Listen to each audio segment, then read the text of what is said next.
The role of social media in the uprisings has been exaggerated in Western analysis because when I interviewed activists in Egypt, for instance, they walked neighborhoods the same way that people in North America do when you're trying to elect someone to a district. You would go door to door.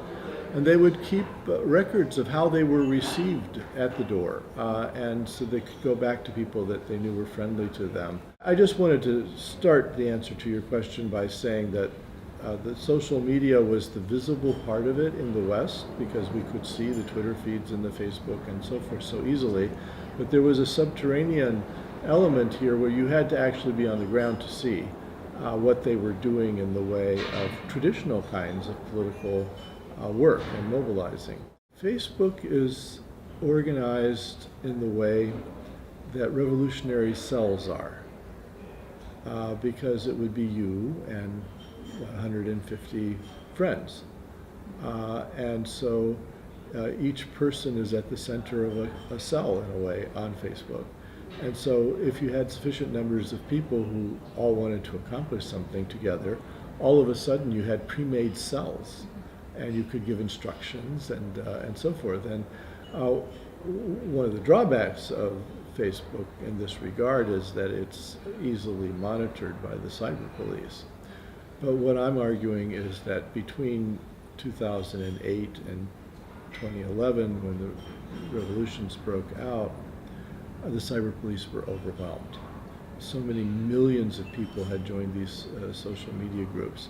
They didn't have the software to track down dissidents, and they didn't have the personnel to keep control of the thing. So I think that's important. If what you wanted was to get a lot of people together at a particular place, it was a very good way of doing it. It's an interesting phenomenon because Arab society is extremely patriarchal. And children are expected to obey their fathers. And many Middle Eastern leaders adopt this rhetoric of being the father of the nation precisely in order to make this appeal to family obedience across the board. And so a lot of these youth who went out to protest did not have the blessings of their parents. The parents were much more conservative.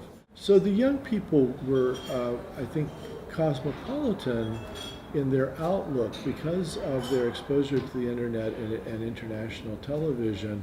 An election in France would be a local election, really, in a lot of the Arab world, or an election in Britain or the United States, and they could follow it, and they were aware of how politics works in democratic societies. And they were very much aware of how corrupt their governments were. And then, very remarkably, this generation was willing to buck their parents' authority. And that, again, must have to do with the different horizons that they had.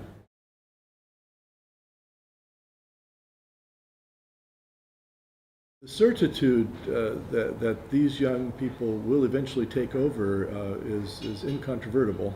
And so I don't personally think that they have disappeared from the scene in the way that a lot of observers suggest. So I think a lot of the energy of the youth has turned to very local concerns of youth, like campus policies and tuition and so forth. But I think that underground great changes have occurred, and that even in places like Egypt, where the youth have been very much repressed by the military government, they haven't gone anyplace. And people ask me, well, why didn't they form a party? Why didn't they try to take over the government?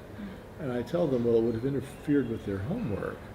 I mean, they were 18 and 20, and in most of these countries, you can't even run for parliament until you're 40.